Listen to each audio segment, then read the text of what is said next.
first glance, you may be tempted to compare the aesthetic of Stories Untold to a TV show like Stranger Things, and this is not a comparison Stories Untold shies away from.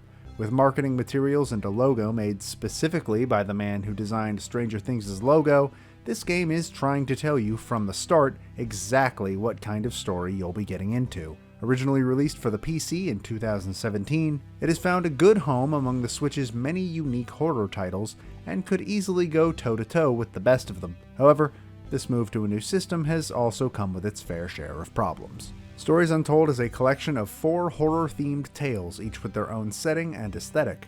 In the first story, The House Abandoned, you find yourself at your desk playing a text adventure on an old PC. In the second, The Lab Conduct, you take control of a volunteer tasked with performing various experiments on a mysterious object. In the third, The Station Process, you work at an Arctic radio monitoring station during a large snowstorm. As for the fourth, The Last Session, it's better if you find out the details on that one for yourself. In all 4 of these games, it becomes obvious almost immediately that something more is going on than you have initially been told, and all 4 take advantage of a masterfully crafted atmosphere that truly had me jumping more than a few times. An unfortunate drawback to Stories Untold being brought to a console is the fact that the game was clearly designed with the assumption that you would have a keyboard and mouse in front of you, not a controller.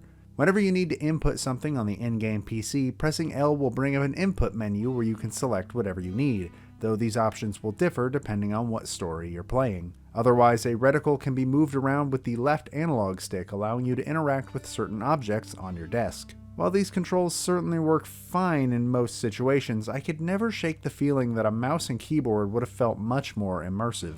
In certain stories, pressing X will also allow you to switch between a reference area that will usually contain information on what you should be doing and how you should be doing it, and an active area where you actually do the things you just looked up. For this reason, Stories Untold is one of those games where I'd recommend you bring a pen and paper along with you for the experience.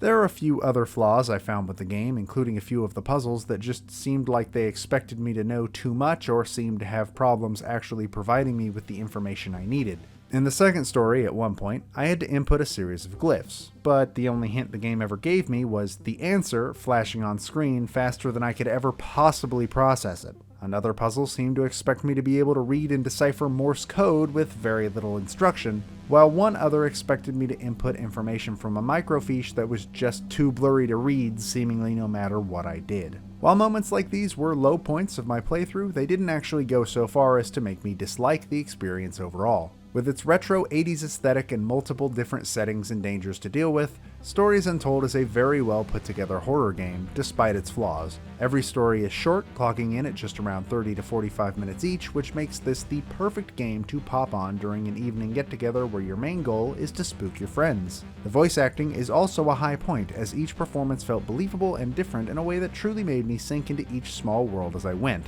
It's not a perfect game or even a perfect port, all things considered, but if you like a good atmosphere and a well-told series of stories, then you should probably go and contradict this game's title when you have the chance.